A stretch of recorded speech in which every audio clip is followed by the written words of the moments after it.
Army presents The Big Picture, an official report produced for the armed forces and the American people.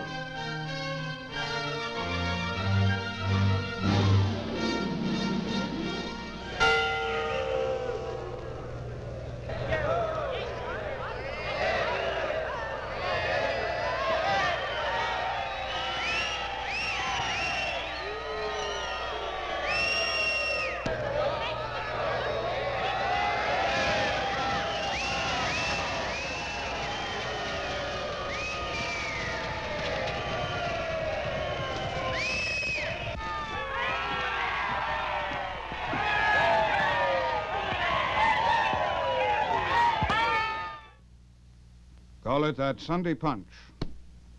The knockout wallop every fighter tries to develop. With it, he hopes to clinch victory. A valuable purse, a championship title may be at stake. Your United States Army has its knockout punch, too. For its mission is the defense of our nation. And the stakes are greater, much greater.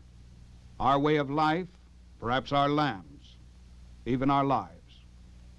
That's why your Army carries on unceasing research and development programs. They are our guarantee that America's fighting men will continue to have winning firepower to be delivered whenever and wherever it may be needed in today's ultra-modern world.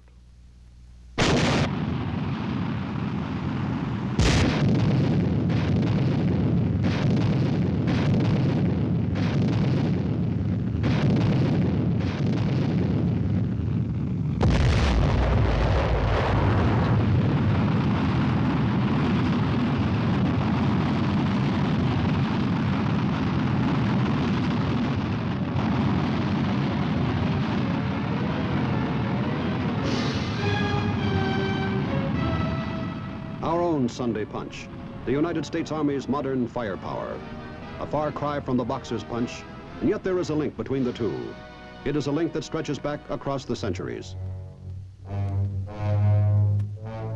Back to that cave dweller who discovered that the power of the clenched fist, his first weapon, could be transmitted through rock and club, made more punishing through pointed tip and cutting edge.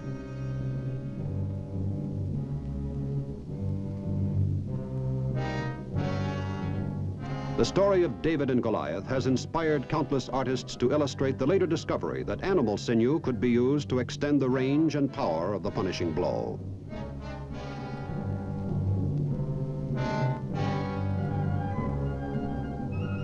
The sling was to be a big step toward firepower. Early devices such as catapult and ballista improved on the idea, hurling rocks greater distances against fortified strongholds. It was during the savage 30 Years' War that the sword and spear began their exit.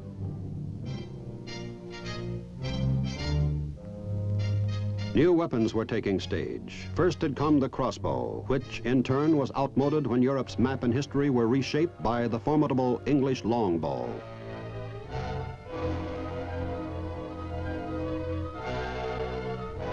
But now, early experiments with gunpowder were ushering in the beginnings of modern artillery. Once tamed, it would be applied to small arms. This, in turn, inspired new inventiveness. Those early pieces required special ammunition.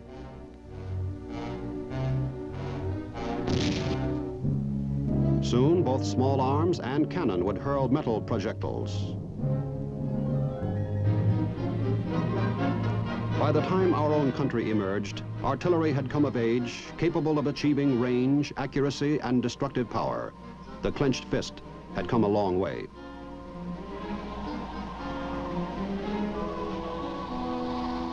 Cannons used lead balls loaded at the muzzle and had to be swabbed after firing. Leftover powder grains might ignite and blow up gun and crew.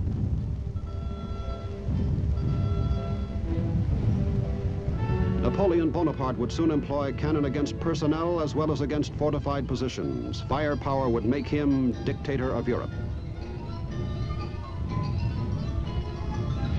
Our own Civil War brought full realization of artillery's versatile uses. Superior firepower helped write the end of that tragic chapter.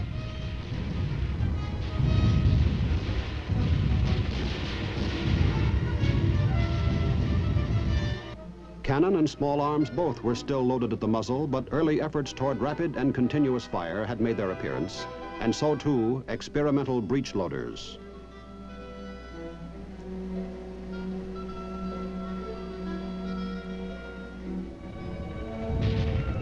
War with Spain brought national awareness of the Army's efforts to give its fighting men the ultimate in firepower.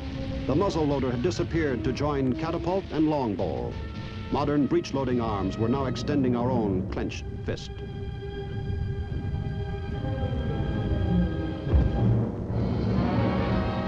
Then in 1917 came our country's first test in worldwide conflict.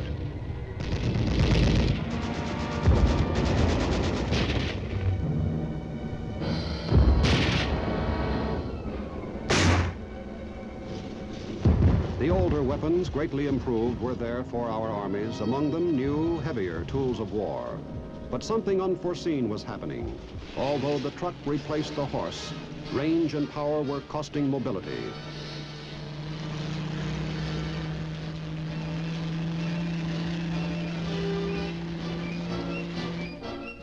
The enemy, too, was finding that while he could hurl shells distances never before dreamed of, the giant cannon mounted on flat cars must be restricted to the rails that carried it.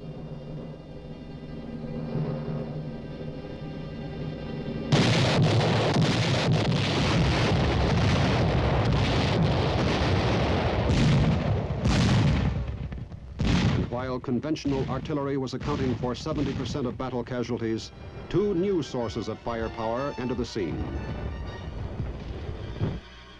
The first of these came about through man's successful efforts to achieve flight.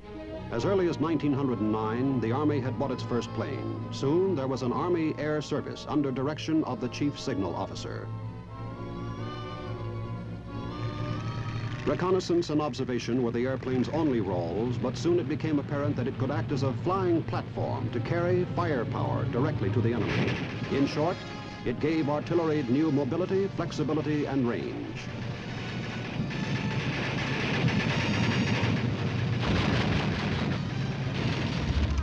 The other innovation that was to reshape the techniques of war was the tank. This mobile, armored juggernaut could carry its fire directly to the enemy where his small arms would be ineffectual, then move out of range of retaliatory weapons. That new extension of the clenched fist had its origins in antiquity. Domestication of the horse and invention of the wheel had inspired its possibilities. Ancient Assyria had gained its brief ascendancy through the terrifying, striking force of the first chariots. Centuries later, elephants would give Hannibal the Great the same combination of striking power, armor, mobility, and demoralizing effect. By the Middle Ages, individual fighting men were embracing the same principles. Good for laughs at this late date, a print of the period shows an inventive attempt to utilize them along with multiple weapons. Now, in World War I, the goal was reached. With the two new weapons, the ultimate in firepower had been achieved. Men said that war had outlawed itself. There would be no more wars.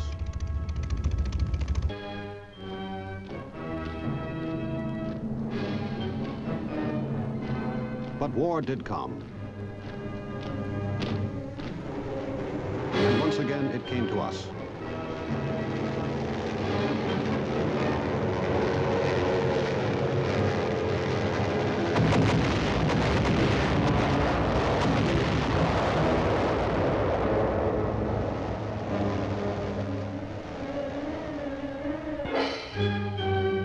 Army ordnance and a vast complex of industry were soon turning out the weapons to give the nation winning punch.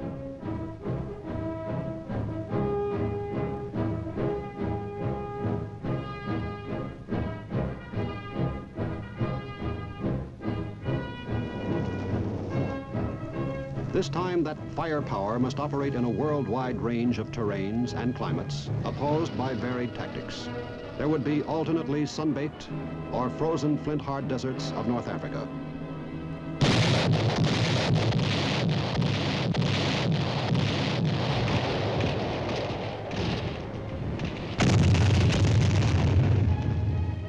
would be steamy, jungle-matted battle areas in the east, testing both weapons and the men they served.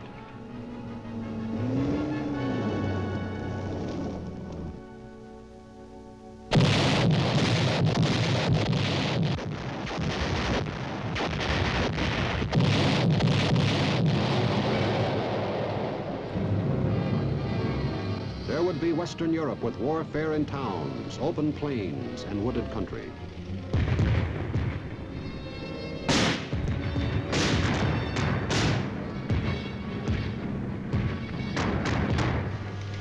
The tank was there, the weapon men had said would outlaw war.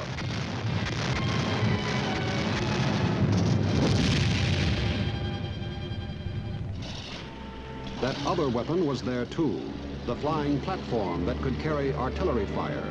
Its capabilities were well epitomized in the Army Air Corps' weapon, the Flying Fortress.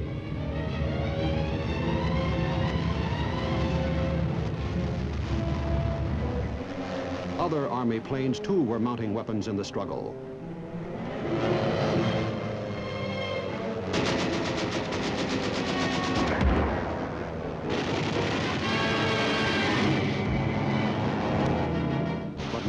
Two new extensions of the clenched fist were in the making, the first foreshadowed by the use of rockets.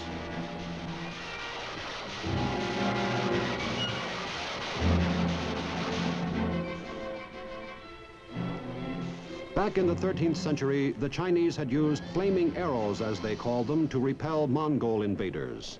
Undoubtedly, they discovered a relationship between the length and speed of flight and the heat generated by their primitive rockets. Highly incendiary, their use became restricted to inflammable targets. A brief popularity in the Western world dwindled as conventional artillery proved its superior capabilities for precision fire. Nevertheless, rocketry was never entirely discarded, and in our War of 1812, it was effectively employed by British troops. During a night attack on Fort McHenry, a young civilian was impressed by the rocket's red glare. Francis Scott Key would later incorporate the phrase in his poem, which became our national anthem. Within the British Army, rockets continued to be promoted by a small group of enthusiasts. Fuels that burned longer and generated more heat were developed. Accuracy and control of flight remained unsolved problems, but nevertheless the rocket, stepchild of artillery, lingered on.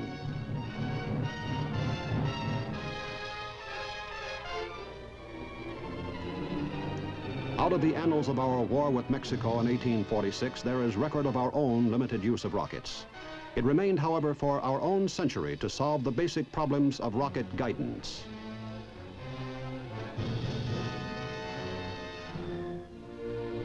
Credit for the breakthrough rests with an American, Dr. Robert H. Goddard. Dr. Goddard's theories, as well as experimental models, were intended primarily for physical research. Nevertheless, he foresaw the military possibilities, and during World War I, had engaged in an Army project for their development.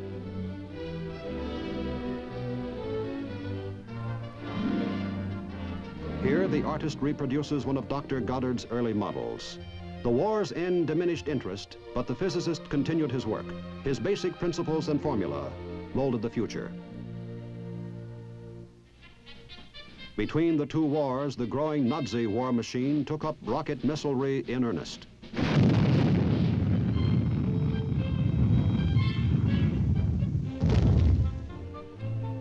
Despite early failures, the work went on.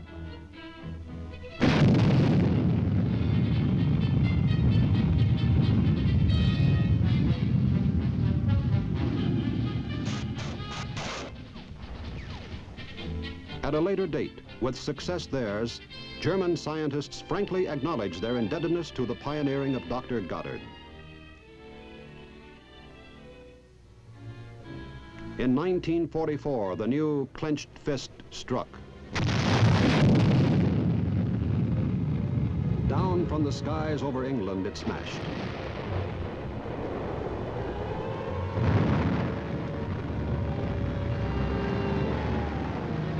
First, the crude doodlebug, the V-1.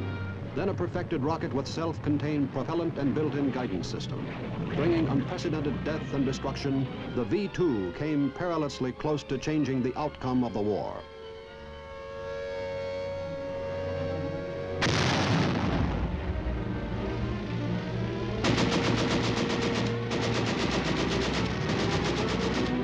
Fortunately for the Allied cause, the enemy bid for victory came too late. With Allied penetration deep into Nazi territory, opposition crumbled.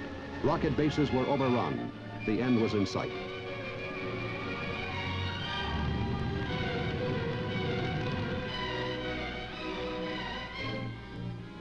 The end came as Nazi surrender rang down the curtain of war in Europe.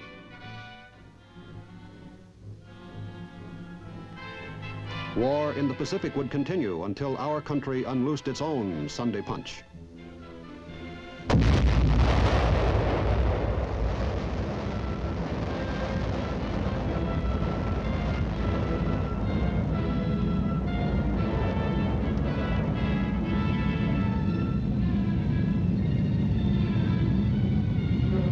We had cracked the secret of nuclear fission, and our big fist grew even bigger. Within months, the Japanese surrender brought an end to hostilities in the East. The war was over. Looking back upon the two new weapons unleashed during the conflict, men now return to the ways of peace. We're again saying that the ultimate in artillery fire had been reached. Any future war was unthinkable.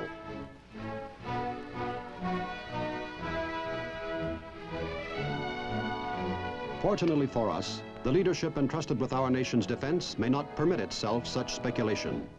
Within 5 short years of the war's end, Americans were again called upon to serve overseas.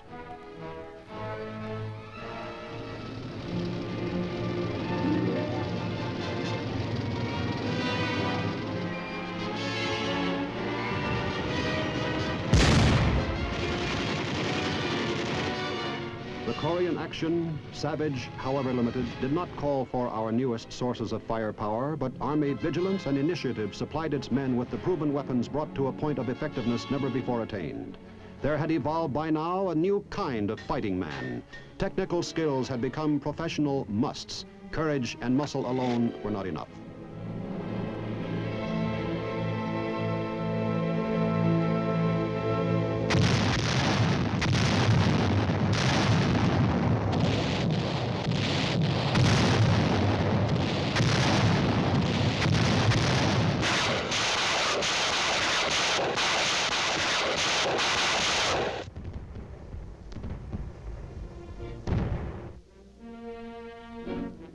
The Army had given the nation modern tools of war and the modern soldier to handle them. The bigger, tougher fist was still ours. As a fanatical and resourceful enemy discovered.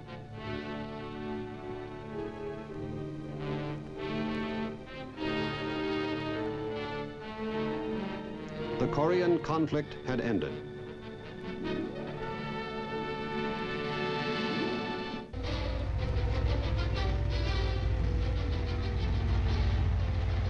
Behind our proud record of winning punch stand the Army's programs for research and development. From drafting board to field test come better and more effective weapons in endless procession, ready to maintain our defenses against any threat.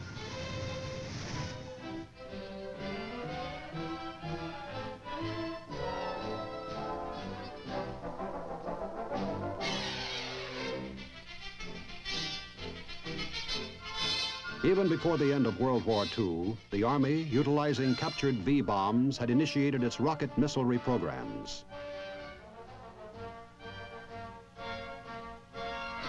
With modification of earlier systems and application of new approaches, those programs began to turn out the first of a family of missiles.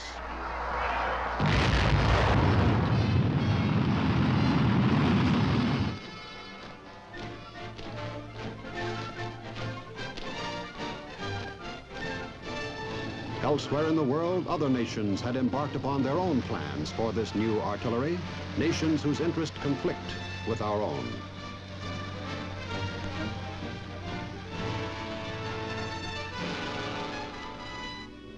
Into our planning, under the inspiring leadership of men like General J.B. Medeiros, went the experience of Dr. Werner von Braun and others of the German scientists who had perfected the original V-bomb.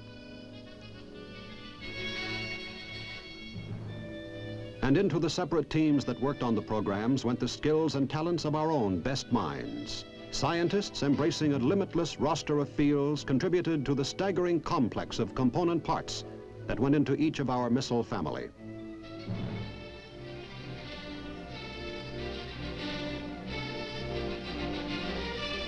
Behind the men and women responsible for that research and planning, the Army marshaled an imposing segment of American industry to make its contribution.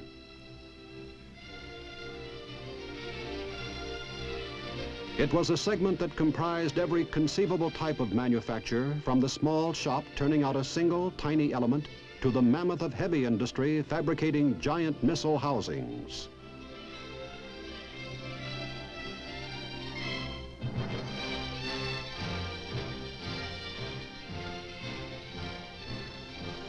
Out of those efforts emerged the giant of our missile family, a mighty first-generation member. It was named for its Redstone Arsenal home site.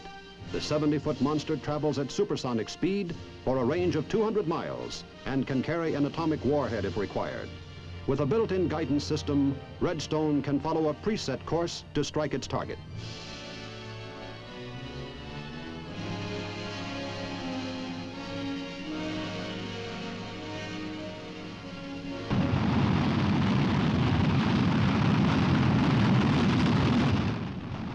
But such are the continuing programs of Army research and development that the Redstone is destined for retirement. It will be replaced by the Pershing. Pershing will be smaller and more easily handled, yet give us a harder hitting, more accurate fist.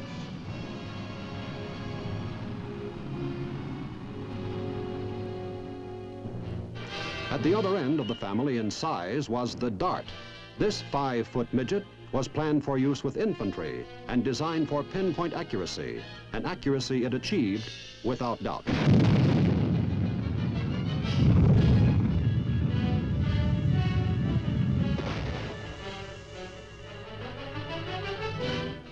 Yet its more modern replacement, the more flexible, equally powerful SS-10, can offer superior performance.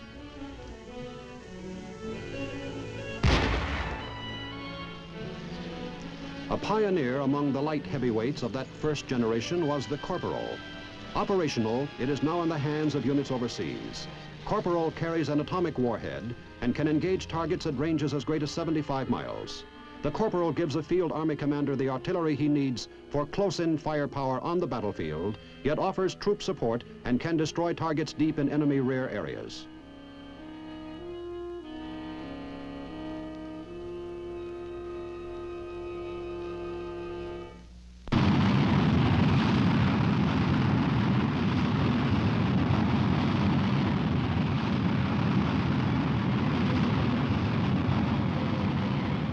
Here, too, in keeping with Army programs, an old-timer must give over to a younger member of the family.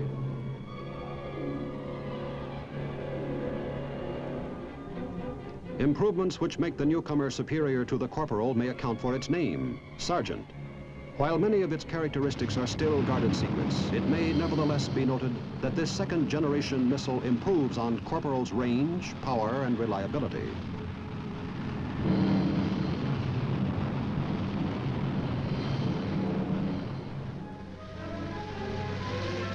Versatility marks the performance of Honest John, another pioneer now bowing out of the service.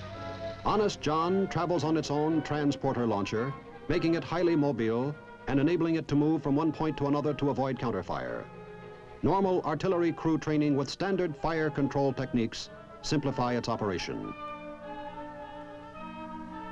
Follow the countdown and watch Honest John take off.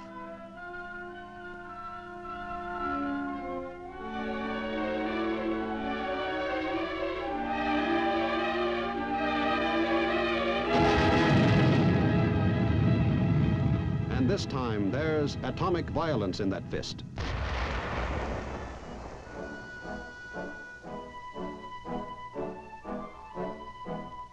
Little John is the improved, smaller brother that takes over upon Honest John's retirement.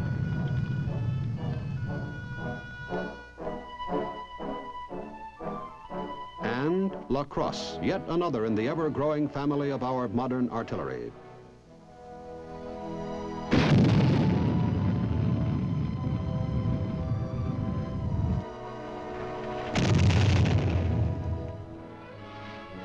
Handling these tools of war calls for a new kind of soldier. The classroom for him is inseparable from the field as a source of training. So too, the shop. Today's soldier must master a range of subjects and a variety of skills unknown to a previous generation of fighting men. For here is our modern fist, our modern striking power.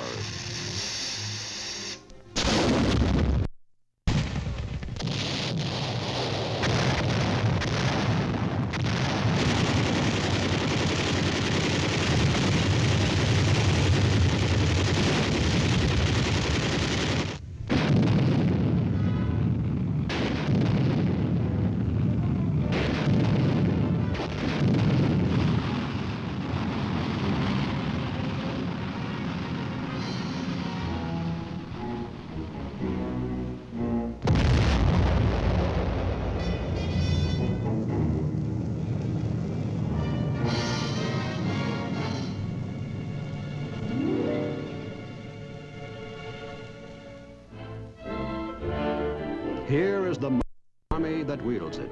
With today's artillery, we have extended the fist distances never before believed possible, given it a striking force that staggers the imagination, an accuracy heretofore inconceivable. And is this the ultimate? At each step along the way between cave dweller and present-day man, people believed the ultimate had been reached. For the United States Army, only one answer is possible. Its programs will continue to improve today's firepower and anticipate tomorrow's.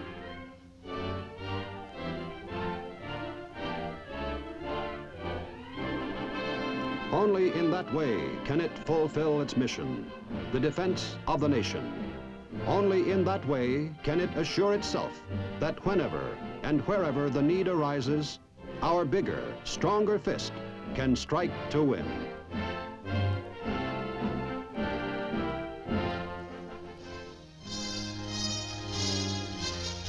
The Big Picture is an official report for the armed forces and the American people. Produced by the Army Pictorial Center.